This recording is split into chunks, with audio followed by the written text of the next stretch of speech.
ओम शांति। 2 जनवरी 2024 ईश्वरीय ज्ञान। आज की मुरली। मीठे बच्चे, देही अभिमानी बनो तो विकल्प समाप्त हो जाएंगे। किसी भी बात से डर नहीं लगेगा। तुम फिक्र से फारिग हो जाएंगे। प्रश्न: नए झाड़ की वृद्धि किस तरह से होती है और क्यों? उत्तर: नए झाड़ की वृद्धि बहुत धीरे धीरे और जो मिसल होती है। जैसे ड्रामा जो मिसल चल रहा है, ऐसे ड्रामा अनुसार यह झाड़ भी धीरे धीरे वृद्धि को पाता है, क्योंकि इसमें माया का मुकाबला भी बहुत करना पड़ता है। बच्चों को देही अभिमानी बनने में मेहनत लगती है। देही अभिमानी बने तो बहुत खुशी रहे, सर्विस में भी वृद्धि हो, बाप और वर्षे की याद रहे तो बेड़ा पार हो जाए। ओम शांति। रूहानी बाप बैठ रूहानी बच्चों को समझाते हैं। रूहानी बाप भी अकाल मूर्त है। रूहानी बाप कहा जाता है परम पिता परमात्मा को। तुम बच्चे भी अकाल मूर्त हो। तुम सिख लोगों को भी अच्छी तरह से समझा सकते हो। यूँ तो कोई भी धर्म वालों को समझा सकते हो। यह भी बाप ने बताया है कि यह झाड़ धीरे धीरे बढ़ता है। जैसे ड्रामा जो मिसल चलता है, वैसे झाड़ भी जो मिसल बढ़ता है। पूरा कल्प लगता है बढ़ने में। अभी तुम्हारा यह नया झाड़ है। तुम बच्चों की भी कल्प की आयु हो जाती है। 5000 वर्ष से तुम चक्र लगाते हो। जो मिसल यह चक्र चलता है। पहले पहले तो आत्मा को समझना है, यही डिफ़िकल्ट बात है। बाप जानते हैं ड्रामा अनुसार आहिस्ते आहिस्ते झाड़ बढ़ता है, क्योंकि माया का मुकाबला होता है। इस समय उसका राज्य है। फिर तो रावण ही नहीं रहता। तुम बच्चों को पहले देही अभिमानी बनना है। देही अभिमानी बच्चे सर्विस बहुत अच्छी करेंगे और बहुत खुशी में भी रहेंगे। बुद्धि में फालतू विकल्प नहीं आएंगे। गोया तुम माया पर जीत पाते हो तो फिर तुमको कोई हिला न सके। अंगद का भी दृष्टांत है ना, इसलिए तुम्हारा महावीर नाम रखा है। अभी तो एक भी महावीर नहीं, महावीर पिछाड़ी में बनेंगे, सो भी नंबरवार। जो अच्छी सर्विस करते हैं उनको महावीर की लाइन में रखेंगे। अभी वीर हैं, महावीर पिछाड़ी में होंगे। जरा भी कोई संशय नहीं आना चाहिए। कोई तो बहुत अहंकार में आ जाते हैं, कोई की भी परवाह नहीं करते। इसमें तो बड़ी निर्माणता से कोई को समझाना होता है। अमृतसर में सिखों की तुम सर्विस कर सकते हो। संदेश तो सबको एक ही देना है। बाप को याद करने से तुम्हारी आत्मा की कट उतर जाएगी। वो लोग कहते हैं जब साहेब को, साहेब की महिमा भी है। एको ओंकार सतनाम अकाल मूर्त। अब अकाल मूर्त कौन? कहते हैं सतगुरु अकाल। अकाल मूर्त तो आत्मा है ना, उनको कभी काल खा न सके। आत्मा को तो पार्ट मिला हुआ है, सो तो पार्ट बजाना ही है। उनको काल खाएगा कैसे? शरीर को खा सकता है। आत्मा तो अकाल मूर्त है। तुम सिखों के पास जाकर भाषण कर सकते हो, जैसे गीता वाले भी भाषण करते हैं। तुम बच्चे जानते हो भक्ति मार्ग की तो अथाह सामग्री है। ज्ञान जरा भी नहीं। ज्ञान का सागर है ही एक बाप। मनुष्य तो ज्ञानवान नहीं कहा जाएगा। देवताएं भी तो मनुष्य हैं ना, परंतु दैवी गुण हैं, इसलिए देवता कहा जाता है। उन्हों को भी बाप से ही वर्षा मिला था। तुम भी इस राजयोग से विश्व के मालिक बन रहे हो। सतगुरु अकाल कहते हैं सत्य तो वह एक वही बाप है, वही पतित पावन है। दो बाप का भी परिचय देना है। तुमको भाषण के लिए 2 मिनट मिले तो भी बहुत है, 1 मिनट 1 सेकंड मिले तो भी बहुत है। जिनको कल पहले तीर लगा होगा उनको ही लगेगा, कोई बड़ी बात नहीं, सिर्फ पैगाम देना है। बाबा ने समझाया है, समझो गुरु नानक आता है तो वह कोई मैसेज नहीं देते कि तुमको वापस घर चलना है, उसके लिए पवित्र बनो। वह तो पवित्र आत्माएं ऊपर से आती हैं, उनके धर्म की वृद्धि होती है, आते रहते हैं। वास्तव में सद्गति दाता कोई मनुष्य हो नहीं सकता। सद्गति दाता एक बाप है, मनुष्य तो मनुष्य ही है। फिर समझाया जाता है, फलाने धर्म का बाप फलाने धर्म का है। बाप ने समझाया है, तुम अपने को आत्मा समझो, पवित्र बनो।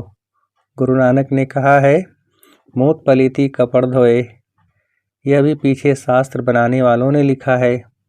पहले तो बहुत थोड़े होते हैं, उनको क्या बैठ सुनाएंगे। ये ज्ञान भी बाप तुमको अभी देते हैं, फिर शास्त्र तो पिछाड़ी में बनते हैं। सतयुग में तो शास्त्र होते नहीं। पहले तो समझाना है, बाप को याद करो तो विकर्म विनाश होंगे।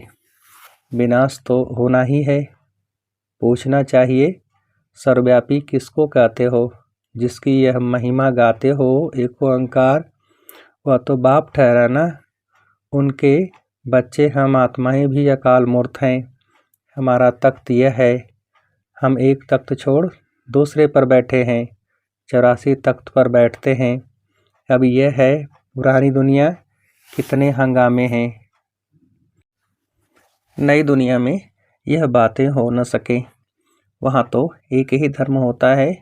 बाप तुमको विश्व की बादशाही दे देते हैं, तुम्हारे पर कोई चढ़ाई नहीं कर सकते। द्वापर से धर्म स्थापक आते हैं अपने अपने धर्म की स्थापना करने। उनका धर्म जब वृद्धि को पाए, ताकत में आए, तब लड़ाई की बात हो।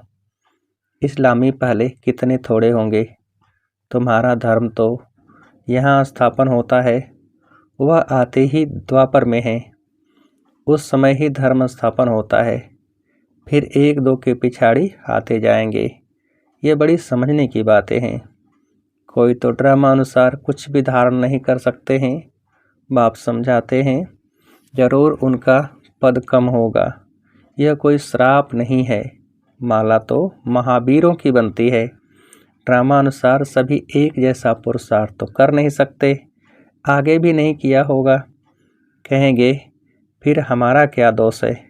बाप भी कहते हैं, तुम्हारा कोई दोष नहीं।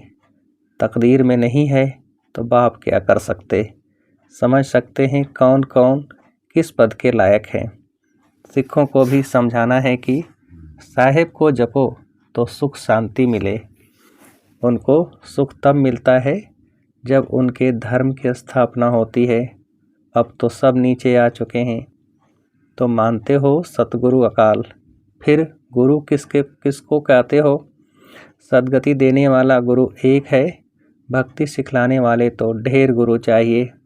ज्ञान सिखलाने वाला एक बाप है, तो तुम माताएं उनको समझाओ कि यह कंगन तुम जो पहनते हो ये भी पवित्रता की निशानी है। तुम्हारा वह मान लेंगे क्योंकि तुम माताएं ही स्वर्ग का द्वार खोलने वाली हो। तुम माताओं को अभी ज्ञान का कलश मिला है, जिससे सबकी सद्गति हो जाती है। तुम बच्चे अभी अपने को महावीर कहलाते हो। तुम कह सकते हो, हम गृहस्थ व्यवहार में रह स्वर्ग की स्थापना कर रहे हैं। रात दिन का फर्क है। यह जटाएं भी पवित्रता की निशानी है। अकाल मूर्त पतित पावन बाप की महिमा पूरी करनी चाहिए। साधु सन्यासी परमात्मा नमः कहते हैं, फिर कहते हैं सर्वव्यापी है। यह है रंग। बाप की तुम खूब महिमा करो। बाप की महिमा से तुम तर जाते हो। जैसे कहानी है, राम राम कहने से पार हो जाएंगे। बाप भी कहते हैं, बाप को याद करने से विशेष सागर से पार हो जाएंगे। तुम सबको मुक्ति में जाना ही है। तुम अमृतसर में जाकर भाषण करो कि तुम पुकारते हो सतगुरु अकाल मूर्त, परंतु वह अब कहते हैं देह सहित देह के सब धर्मों को छोड़ अपने को आत्मा समझो। बाप को याद करो तो पाप भस्म हो जाएंगे, अंतमति सो गति हो जाएगी। शिव बाबा अकाल मूर्त निराकार है, तुम आत्मा भी निराकार हो। बाप कहते हैं मेरा शरीर तो है नहीं, मैं लोन लेता हूँ, मैं आता ही पतित दुनिया में हूँ रावण पर जीत पाने। यहाँ ही डायरेक्शन दूंगा क्योंकि पतित होते ही पुरानी दुनिया में है। नई दुनिया में एक ही देवी देवता धर्म था उस समय और सब शांति धाम में रहते हैं। फिर नंबरवार सतो रजो तमो में आते हैं। जिनको सुख बहुत मिलता है उनको दुख भी बहुत मिलता है। तुम्हें सबको बाप का पैगाम देना है कि बाप को याद करो तो घर पहुंच जाएंगे। सदगति सबकी तब होती है जब झाड़ पूरा होता है, सब आ जाते हैं। ऐसे तुम भी किसी को बहुत प्यार और धीरज से समझाओ। तुमको चित्र उठाने की भी दरकार नहीं है, वास्तव में चित्र हैं नयों के लिए। तुम कोई भी धर्म वालों को समझा सकते हो, परंतु बच्चों में इतना योग नहीं जो तीर लगे। कहते हैं बाबा हम हार खा लेते हैं, माया एकदम काला मुंह करा देती है। उनको यह पता ही नहीं पड़ता है कि हम देवता थे, इस समय असुर बन पड़े हैं। अब बाबा कहते हैं अपने को आत्मा समझ बाप को याद करो। बाप का पैगाम सबको देते रहो। बाइस्कोप के स्लाइड पर भी लिखो कि त्रिमूर्ति परमपिता परमात्मा शिव कहते हैं मामेकम याद करो तो तुम्हारे विकर्म विनाश होंगे, तो मुक्ति जीवन मुक्ति पालेंगे।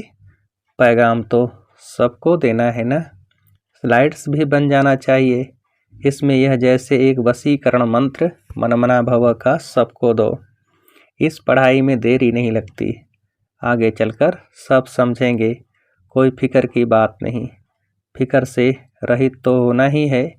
मनुष्य देखो मौत से कितना डरते हैं, यहाँ डरने की तो बात ही नहीं। तुम तो कहेंगे अभी मौत ना आए, अभी हमने इम्तहान ही पूरा कहाँ किया है, अभी यात्रा पूरी नहीं की है तो शरीर क्यों छोड़ना चाहिए। ऐसे मीठी मीठी बातें बाप से करनी है, बहुत अच्छी टेव यानी आदत पड़ जाएगी। यहाँ चित्र के आगे आकर बैठ जाओ। तुम जानते हो हमको बाबा से विश्व की राजाई मिलती है, तो ऐसे बाप को बहुत याद करना चाहिए ना। याद नहीं करेंगे तो सजाएं भोगनी पड़ेगी। बाबा को तो याद पड़ गया है कि हम यह बनने वाले हैं, तो बहुत खुशी होती है कि हम यह बनेंगे। देखने से ही नशा चढ़ जाता है। तुमको भी यह बनना है। बाबा हम आपको याद कर ऐसे बनेंगे जरूर। और कोई काम नहीं है तो यहाँ चित्रों के सामने आकर बैठ जाओ। बाप द्वारा हमको यह वर्षा मिलता है, यह पक्का कर दो। यह युक्ति कम नहीं है, परंतु तकदीर में नहीं है तो याद नहीं करते। बाबा कहते हैं यहाँ आते हो तो बहुत प्रैक्टिस करो, तो जो कुछ ग्रहचारी होगी वह उतर जाएगी। सीढ़ी के चित्र पर यह विचार करो, परंतु तकदीर में नहीं है तो श्रीमत पर चल नहीं सकते। बाबा रास्ता बताते हैं, माया काट देती है। बाबा युक्तियाँ बहुत बतलाते हैं। बाप और वर्षे को याद करते रहो। कहते हैं अतीन्द्रिय सुख गोप गोपियों से पूछो, जिनको निश्चय है कि हम बाप से वर्षा जरूर लेंगे।